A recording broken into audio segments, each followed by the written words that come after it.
The letter arrives on paper, which is how you know it is real money.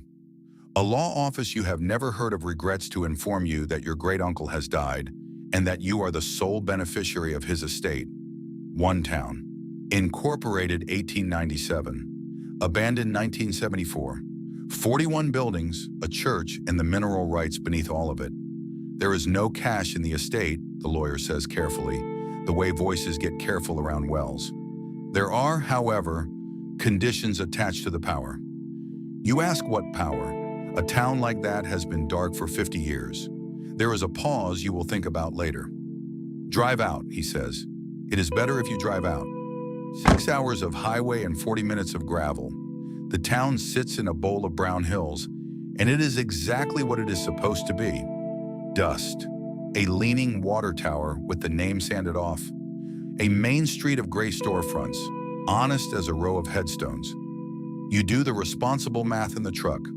Back taxes, $3,400 a year. Insurance on 41 collapsing buildings, more. Value of a town no road wants to reach.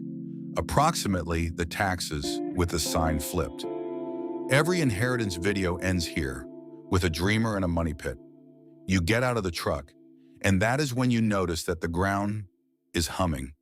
You follow the hum uphill, past the church, to the river, and there it is.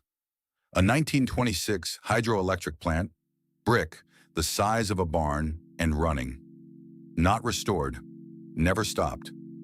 The turbine was balanced in 1961 and has not been touched since, according to a clipboard on a nail.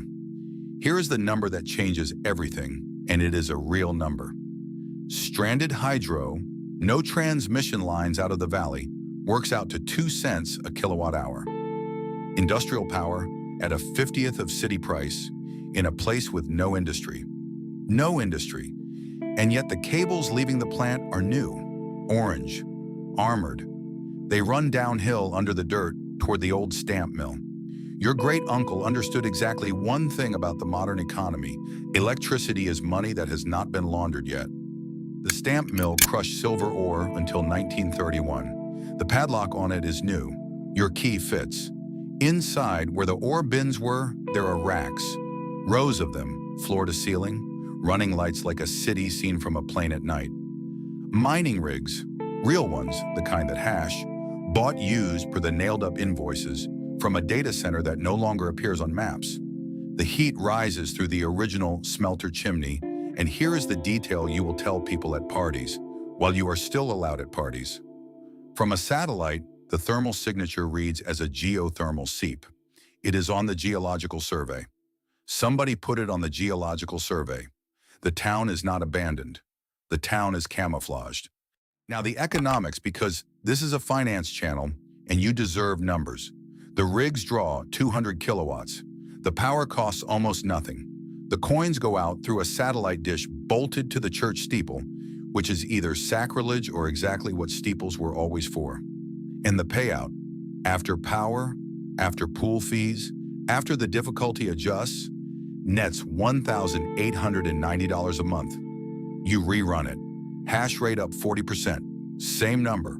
Half the racks unplugged, same number. The difficulty retargets every 2 weeks, except it appears to retarget around you. The protocol, as far as you can tell, knows your costs. You stop running the numbers. The numbers had stopped needing you first. You stay a week to inventory the buildings, which is a sentence that means you could not make yourself leave. The general store still has stock on the shelves. Flour, nails, work gloves, priced in the town's own script from the silver days. When the company paid you in money that only worked here, the store is closed.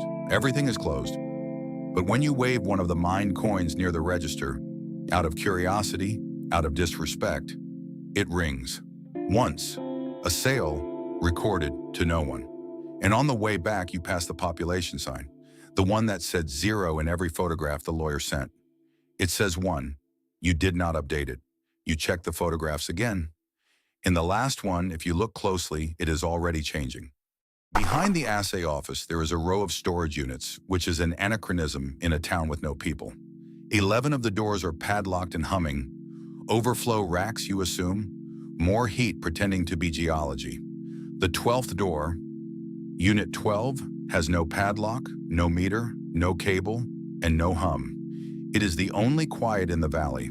Inside, pickaxes with no serial numbers, a jar of paper coupons, the town ledger, the original, in ink, closed out in 1974 by a hand that pressed hard enough to be legible through 4 pages. Nothing in there reports to anything.